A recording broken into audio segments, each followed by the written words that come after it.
नमस्कार। प्रादेशिक समाचार के साथ मैं पूनम किरकेट्टा। पहले मुख्य समाचार। राज्य में पिछले 24 घंटों के दौरान कोरोना संक्रमण के 626 नए मामले आए, जबकि 680 संक्रमित मरीज इलाज के बाद स्वस्थ हुए।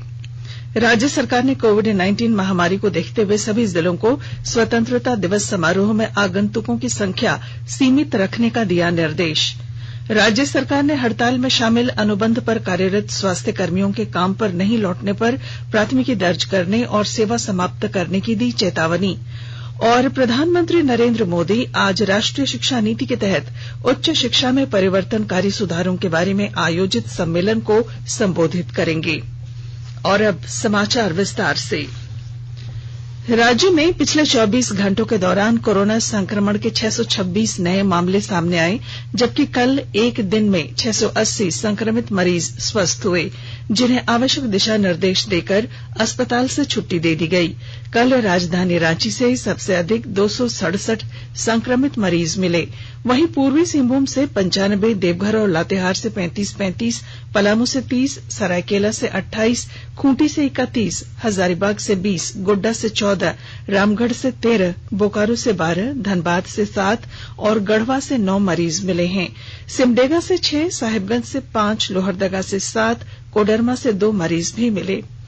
इधर राज्य में कुल संक्रमित मरीजों की संख्या 15,756 हो गई है। राज्य में कुल 6,594 संक्रमित मरीज इलाज के बाद स्वस्थ हुए हैं, जबकि 9,017 मरीजों का इलाज विभिन्न अस्पतालों में किया जा रहा है। पिछले 24 घंटों में राज्य में संक्रमित मरीजों के स्वस्थ होने की दर बढ़कर 41.85% हो गई है। लातेहार जिले में कोरोना संक्रमण जारी है। जिले में पिछले 2 दिनों में 49 नए कोरोना पॉजिटिव मरीज मिले हैं। प्रभारी civil surgeon doctor SK Singh ने इसकी पुष्टि करते हुए बताया कि बुधवार को 14 और कल देर रात तक 35 नए कोरोना पॉजिटिव मरीज मिले। इसमें जिला पुलिस, सीआरपीएफ के अलावा जिले के कई आम नागरिक भी शामिल हैं।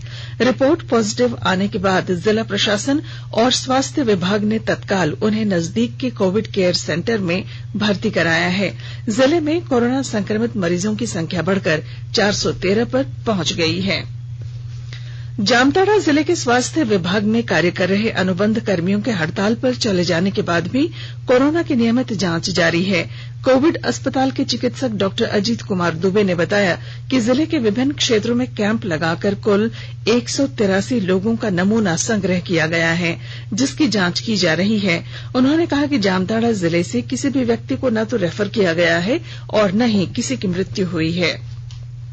जामताड़ा जिले में कोविड-19 अस्पताल उदल बनी से इलाज के बाद स्वस्थ हुए 7 कोरोना मरीजों को कल छुट्टी दे दी गई। सभी स्वस्थ हुए लोगों को चिकित्सीय सलाह के साथ 7 दिनों तक होम क्वारंटीन में रहने का निर्देश दिया गया है। सभी स्वस्थ हुए व्यक्तियों को प्रमाण पत्र प्रदान कर आवश्यक सतर्कता बरतने को कहा गया है। जिले के लिए अच्छी बात रही कि कल एक भी कोरोना पॉजिटिव नहीं मिला। विशेषज्ञ चिकित्सक डॉक्टर दुर्गेश झा ने बताया कि अब तक जामताड़ा जिले में संक्रमित 124 में से 81 मरीज इलाज के बाद स्वस्थ हो चुके हैं, जबकि सक्रिय मरीजों का इलाज किया जा रहा है। गोड्डा जिले में गुरुवार को 14 नए कोरोना मरीज मिले। Civil surgeon doctor SP Mishra ने इसकी पुष्टि की। गोड्डा जिले के उपायुक्त भोर सिंह यादव ने कहा कि जिले में 427 एक्टिव कोरोना मरीज हैं। इन मरीजों में 290 मरीज गोड्डा कारा में बंद हैं। जेल में ही सभी 270 कोरोना मरीजों का इलाज किया जा रहा है। जिला प्रशासन कोरोना संक्रमण के बढ़ते मामले को देखते हुए कोविड सेंटर में बेड की संख्या बढ़ा रहा है। स्वास्थ्य और परिवार कल्याण मंत्रालय ने लोगों को सलाह दी है कि वे नोवेल कोरोना वायरस से अपने को सुरक्षित रखने के लिए सभी बुनियादी एहतियाती उपायों का पालन करें और सामाजिक दूरी बनाए रखें। एक रिपोर्ट। सरकार ने कहा है कि आवश्यक वस्तुओं की पर्याप्त आपूर्ति जारी है और लोगों को चिंता करने की कोई जरूरत नहीं है। लोगों को सलाह दी जाती है कि वे आवश्यक वस्तुओं और चिकित्सा सामानों की खरीदारी करते समय धैर्य रखें और शांत रहें। आवश्यक वस्तुओं को खरीदने के लिए बार बार बाहर निकलने से बचें। साथ ही लोगों से हाथ मिलाने और गले लगने से भी बचना चाहिए। बाजार, मेडिकल स्टोर और अस्पतालों में लोग कम से कम 1 मीटर की दूरी बनाए रखें। घर पर गैर जरूरी सामाजिक समारोह से बचा जाना चाहिए और घर पर मेहमानों को नहीं बुलाना चाहिए। लोगों को अपनी आंख, नाक और मुंह छूने से बचना चाहिए और लगातार हाथ साफ करते रहना चाहिए। हाथ को दोनों तरफ से कम 20 सेकंड तक रगड़कर धोना चाहिए। यदि कोई व्यक्ति खांसी या बुखार से पीड़ित है तो वह दूसरों के संपर्क में आने से बचे और डॉक्टर से तुरंत परामर्श ले। स्वास्थ्य मंत्रालय ने कोरोना वायरस के बारे में जानकारी के लिए एक टोल फ्री नंबर 1075 जारी किया है। इधर राज्य सरकार की ओर से भी कई दिशा निर्देश जारी किए गए हैं।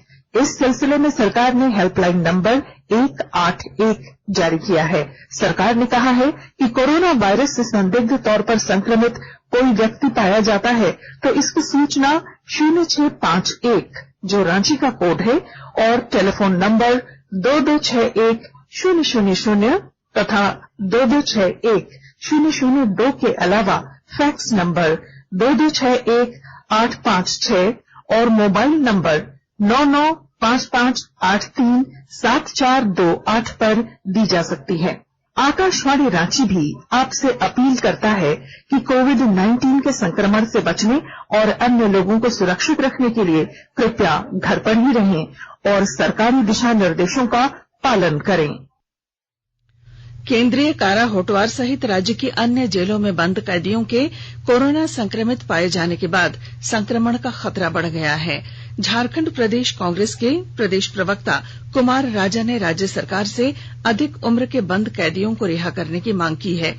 उन्होंने कहा है कि होटवार स्थित जेल में पूर्व कृषि मंत्री योगेंद्र साव भी बंद हैं, जिनकी उम्र 50 साल से अधिक है और उन्हें कई बीमारियां भी हैं। ऐसे में उनमें संक्रमण का खतरा अधिक है, इसलिए पूर्व मंत्री समेत सभी उम्र दराज बंदियों को सरकार तत्काल विशेष राहत देकर मुक्त करे।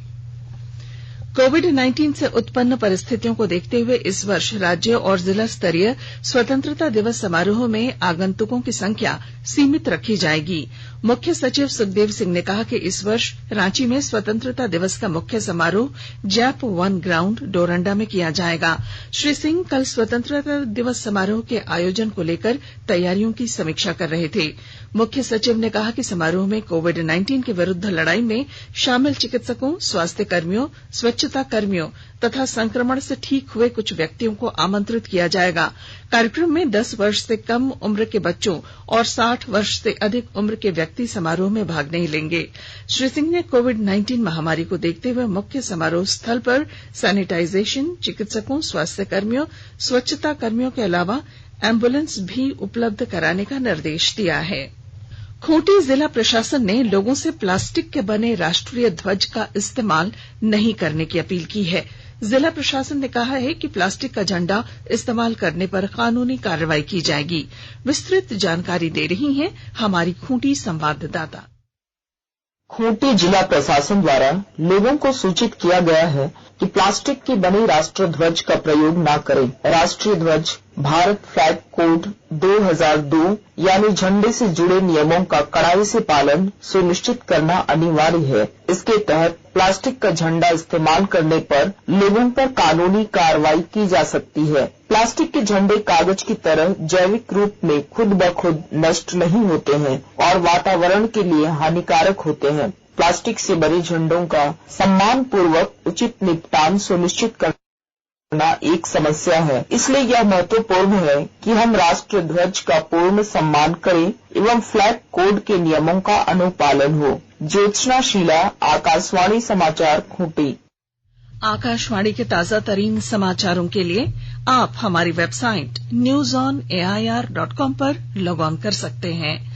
ताजा समाचार Twitter handle @AIR news alerts और Facebook page All India Radio News पर भी उपलब्ध है। आप प्रादेशिक समाचार एकांश के ट्विटर अकाउंट @AIR न्यूज _ और Facebook page AIR news Ranchi के अलावा YouTube channel regional news unit Ranchi पर भी हमारे बुलेटिन सुन सकते हैं। प्रादेशिक समाचार आप आकाशवाणी रांची से सुन रहे हैं। राज्य सरकार हड़ताल पर गए अनुबंधित स्वास्थ्य कर्मियों को आज नोटिस जारी कर काम पर लौटने के लिए आग्रह करेगी। सरकार ने चेतावनी देते हुए कहा है कि अगर आज हड़ताल में शामिल स्वास्थ्य कर्मी काम पर नहीं लौटते हैं तो उनके खिलाफ प्राथमिकी दर्ज की जाएगी और आपदा प्रबंधन अधिनियम के तहत बर्खास्त करने की भी कार्रवाई की जाएगी। स्वास्थ्य विभाग के सचिव नितिन मदन कुलकर्णी ने सभी जिलों को आवश्यक कार्रवाई का निर्देश जारी किया है। सभी अनुबंधित स्वास्थ्य कर्मी पिछले 3 दिनों से हड़ताल पर हैं, जिससे स्वास्थ्य सेवाओं पर असर पड़ रहा है। प्रधानमंत्री नरेंद्र मोदी आज राष्ट्रीय शिक्षा नीति के तहत उच्च शिक्षा में परिवर्तनकारी सुधारों के बारे में आयोजित सम्मेलन को संबोधित करेंगे। इस सम्मेलन का आयोजन वीडियो कॉन्फ्रेंसिंग के जरिए किया जा रहा है। इसमें राष्ट्रीय शिक्षा नीति 2020 के अंतर्गत शिक्षा के महत्वपूर्ण पहलुओं को ध्यान में रखते हुए समर्पित सत्र आयोजित किए जाएंगे। इनमें समग्र शिक्षा, बहुविषयीय और भावी शिक्षा, गुणवत्तापूर्ण अनुसंधान और शिक्षा के बेहतर अनुसंधान के लिए प्रौद्योगिकी का समान उपयोग जैसे विषय शामिल हैं। रामगढ़ जिले में झारखंड राज्य विधिक सेवा प्राधिकार के निर्देश पर जिला विधिक सेवा प्राधिकार की ओर से सुदूरवर्ती क्षेत्रों में चलंत लोक अदालत का आयोजन किया जा रहा है। विस्तृत ब्यौरा दे रहे हैं हमारे संवाददाता। झारखंड राज्य विधिक सेवा प्राधिकार के निर्देश पर जिला विधिक सेवा प्राधिकार रामगढ़ के तत्वाधान में जिले के सुदूरवर्ती क्षेत्रों में लगातार चलंत लोक अदालत का आयोजन किया जा रहा है। चलंत लोक अदालत के माध्यम से ग्रामीणों को कोरोना संक्रमण के लक्षण एवं उसके बचाव के बारे में भी जागरूक किया जा रहा है। कोरोना संक्रमण से बचने के लिए मास्क का उपयोग एवं सोशल डिस्टेंस का पालन करने पर विशेष बल दिया जा रहा है। इस दौरान जिला विधिक सेवा प्राधिकार के सचिव दिलीप तिर्की ने ग्रामीणों को कानून के साथ कोरोना संक्रमण के बचाव सहित सरकार की महत्वाकांक्षी योजनाओं के बारे में जानकारी दिया है। कौशल किशोर तिवारी, आकाशवाणी समाचार, रामगढ़। केंद्र सरकार ने देश के प्रत्येक ग्रामीण परिवार को हर घर जल के लक्ष्य के अंतर्गत सुरक्षित और समुचित जलापूर्ति प्रदान करने के लिए जल जीवन मिशन शुरू किया है।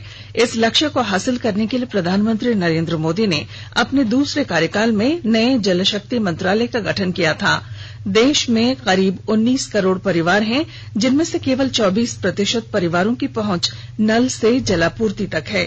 आकाशवाणी के साथ विशेष भेंट में जल शक्ति मंत्री गजेंद्र सिंह शेखावत ने कहा कि इस मिशन के तहत प्रत्येक ग्रामीण परिवार को पेयजल आपूर्ति प्रदान करने के प्रयास किए जा रहे हैं। अब संक्षिप्त खबरें। लातेहार जिले में बालूमाथ रांची मुख्य मार्ग NH-22 पर हुई सड़क दुर्घटना में कल बाइक सवार की मौत हो गई। राज्यपाल द्रौपदी मुर्मू और मुख्यमंत्री हेमंत सोरेन ने अहमदाबाद के एक कोविड अस्पताल में आग लगने से 8 मरीजों की मौत पर गहरा दुख जताया है। और रांची विश्वविद्यालय के सभी अंगीभूत और संबद्धता प्राप्त कॉलेजों में स्नातक के सत्र 2020 से 23 में दाखिले की ऑनलाइन प्रक्रिया शुरू हो गई है। और अब आखिर में अखबारों की सुर्खियां। लगभग सभी अखबारों ने हड़ताल पर गए अनुबंधित स्वास्थ्य कर्मियों के काम पर नहीं लौटने पर प्राथमिकी दर्ज करने और सेवा समाप्त करने संबंधी सरकार की चेतावनी को पहले पन्ने पर प्रमुखता से प्रकाशित किया है। इसके साथ ही सभी अखबारों ने राज्य में कोरोना संक्रमण के तेजी से बढ़ रहे मामलों को जगह दी है। किसानों को यूरिया खाद महंगे दामों में बेचे जाने की खबर को प्रभात खबर ने अपनी पहली सुर्खी बनाई है। दैनिक हिंदुस्तान ने भारतीय रिजर्व बैंक द्वारा कर्ज के पुनर्गठन को मंजूरी दिए जाने की खबर, लोन की किस्त पर बड़ी राहत शीर्षक से अपनी पहली खबर बनाया है। हिंदुस्तान ने बोकारो में अंतर्राष्ट्रीय क्रिकेट स्टेडियम के प्रस्ताव पर मंजूरी मिलने की खबर को जगह दी है। दैनिक भास्कर ने देश में 20 लाख कोरोना मरीज होने की खबर को प्रमुखता दी। अखबार ने यह भी लिखा है कि पहली बार सक्रिय मरीज बढ़ने की दर गिरकर 1% हुई।